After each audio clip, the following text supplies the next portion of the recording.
Okay, Assalamualaikum warahmatullahi wabarakatuh. So, hari ini kita sambung lagi microcontroller configuration sebenarnya.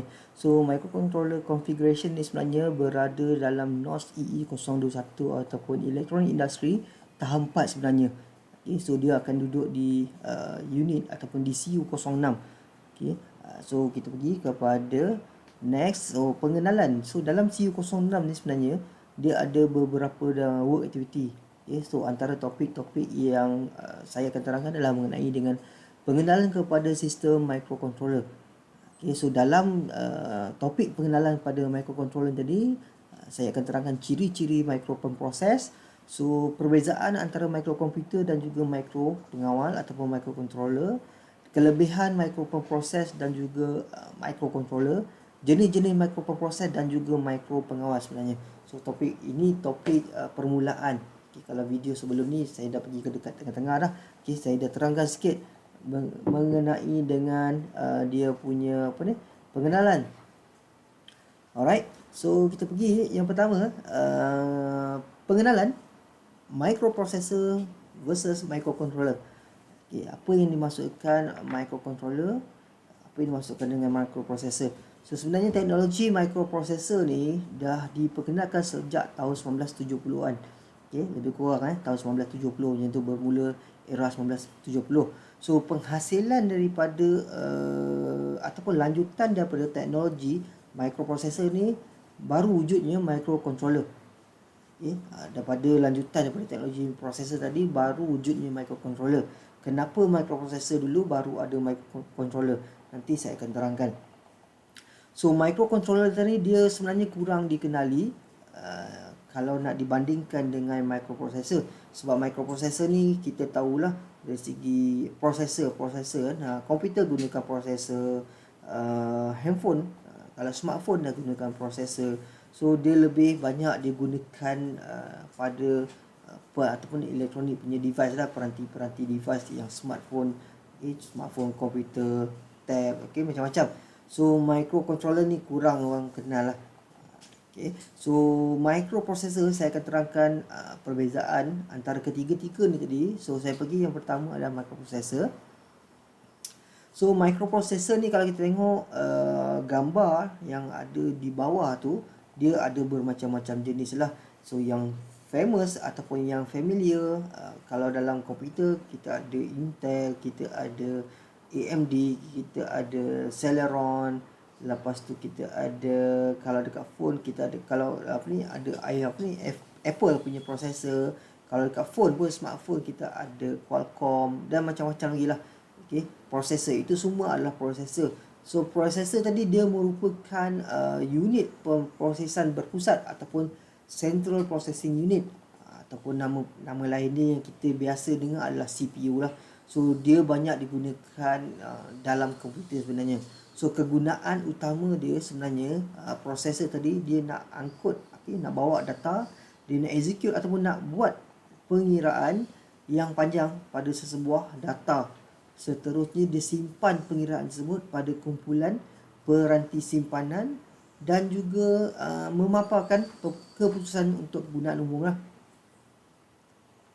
Okay, so itu adalah dia punya kegunaan utama tadi. Okay, dia nak angkut data, dia nak selesaikan pengiraan yang panjang dan juga dia simpan. So dia angkut, dia proses dan juga simpan dan keluarkan. So ada lebih kurang 4 proses yang dia buat lah.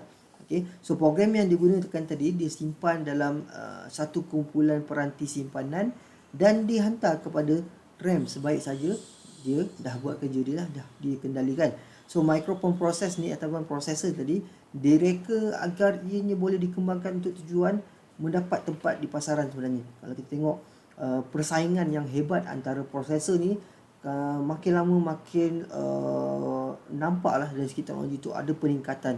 Makin lama makin laju, makin lama makin laju. Contohnya macam kita punya komputer, kalau dulu kita gunakan kalau Intel lah yang saya tahu saya lah, Intel kita ada dual core, tu single core pergi dual core, ada core tu duo, lepas tu ada quad core, octa core. Sekarang kalau kita tengok dari segi prosesor komputer pun daripada i3, i5, i7 dan yang latest ada sampai i9 pun dah ada. So makin lama makin teknologi dia makin berkembang dan banyak lagi yang dia boleh buat.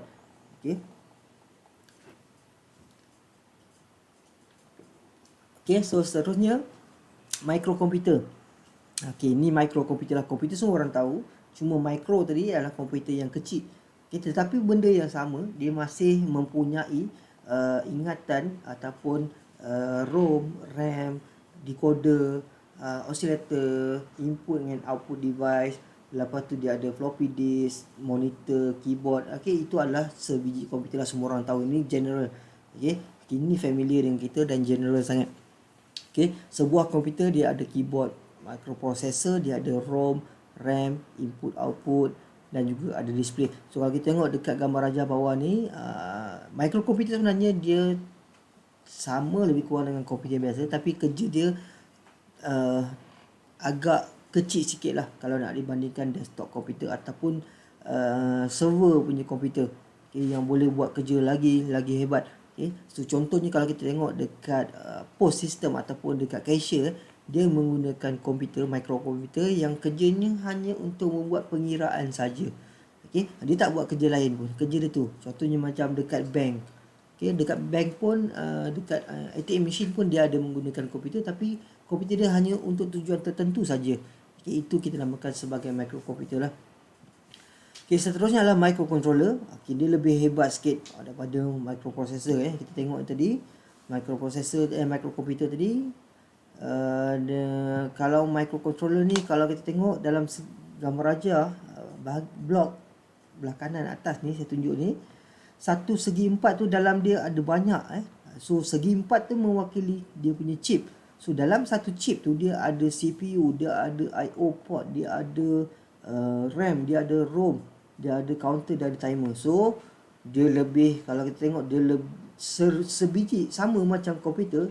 Okay, ada RAM, ROM, tapi dia dalam single chip. Okay, dalam satu chip. So kegunaan utama controller atau microcontroller tadi adalah untuk mengawal operasi pada sebuah mesin dengan gunakan program yang telah disimpan di dalam ROM dan tidak akan berubah sepanjang hayat.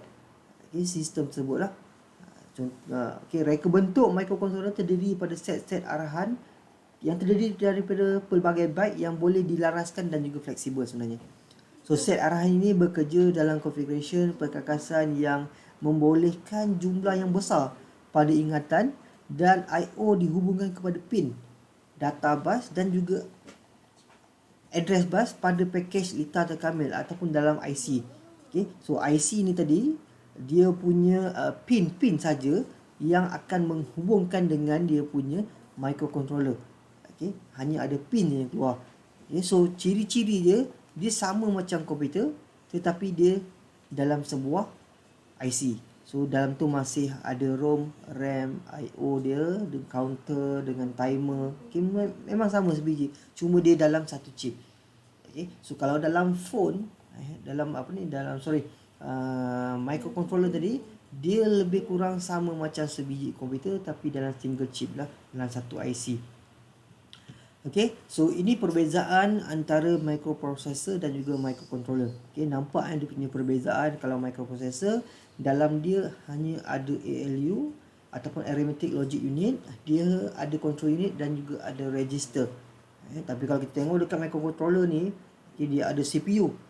Microprocessor tadi adalah CPU, tapi dalam microcontroller ada CPU, ada IO port, ada counter, ada timer, ada RAM, ada ROM. Okay, so dia lebih banyak sebenarnya ataupun dia ciri-ciri sebuah komputer. Okay, sebab dalam dia ada processor, dalam dia ada CPU tu. Okay, microprocessor tadi duduk dalam microcontroller. Okay, itu dia punya perbezaan yang kita boleh nampak dekat sini. Yang lain tu masih sama, address bus, data bus, hanya melibatkan pin-pin yang menghubungkan antara data ataupun device kepada dia punya chip. Okay, so kita tengok perbezaan antara processor dan juga microcontroller ni lebih detail. So dalam microcontroller tadi, dia umpama satu chip yang dicipta untuk kawalan elektronik. Okay, dan dia punya kawalan dia hanya kawalan yang mudah, okay, dan juga cost effective yang rendah. Okay, maksud dia menjalankan kawalan yang mudah ni, dia hanya buat kerja tertentu. Microcontroller ni dia tak sama macam komputer. Okay, dia boleh buat kerja banyak walaupun dia ada CPU. Okey, macam processor tadi, okey, dia ada CPU tapi kerja dia terbatas, hanya kerja-kerja yang simple. Okey. Contohnya di uh, microcontroller tadi, kalau yang Arduino kita programkan apa yang kita nak buat, dia boleh buat kerja tu saja. Dia tak boleh nak buat kerja lain. Okey. Microprocessor lah, dia peranti pemprosesan mikro dalam satu chip. Okey, dalam satu chip tadi, dalam tu ada ALU, control unit dengan register. So peranti ini biasanya digunakan memerlukan chip sokongan seperti output, input RAM dan juga ROM lah. Okey, dia tak boleh bekerja stand alone, sebab dia masih memerlukan, sebab dalam dia tak ada RAM, tak ada ROM. Okay, kalau microcontroller tadi, dalam tu dah complete ada. So semua chip sokongan tadi yang dekat microprocessor berada di luar pada dia punya processor dan dihubungkan melalui sistem bus lah. Okay, control bus, data bus, address bus. So digunakan untuk kawalan besar seperti komputer. Itu adalah dia punya kegunaan dia sebenarnya. Okay, kita tengok dalam sistem terbenam microcontroller dalam sistem terbenam ataupun embedded system. So produk terbenam ni dikawal oleh microprocessor ataupun microcontroller dalaman untuk melawan pengawal ataupun controller luaran. Okay, itu maksud dia lah. So dalam sistem terbenam tadi ataupun dalam embedded system tadi, ROM microcontroller di-burn dengan fungsi yang khusus untuk sebuah sistem. Okay, maksud di-burn tadi, kita akan upload, kalau istilah burn ni dalam microcontroller ni, dalam IC ni, kita upload kerja ataupun kita programkan dia hanya untuk kerja-kerja yang khusus saja. Okay, contoh sistem ataupun embedded system tadi, dalam kita punya printer, okay, yang hanya memproses satu tugas, iaitu dapatkan data, cetak. Okay. Selain pada tu, macam mouse pun sama juga, dia dapatkan kenal pasti lokasi, kita gerakkan mouse kita, dia kenal pasti dia punya location dia, dan dia hantar maklumat kepada PC, okey, cursor ni ada dekat sini, dekat sini. Okey, itu dia punya embedded system yang ada dalam microcontroller. Okey, so ini ada beberapa aplikasi microcontroller yang kita gunakan kat rumah, pejabat dan juga dalam bidang otomotif. Okay, kalau kat rumah kita tengok ada banyak lah. Intercom, telefon, sistem keselamatan, CCTV ke, kita punya auto gate kita, lepas tu TV kita, remote control, video game, telefon bimbit, macam-macam lagi lah kalau dekat rumah.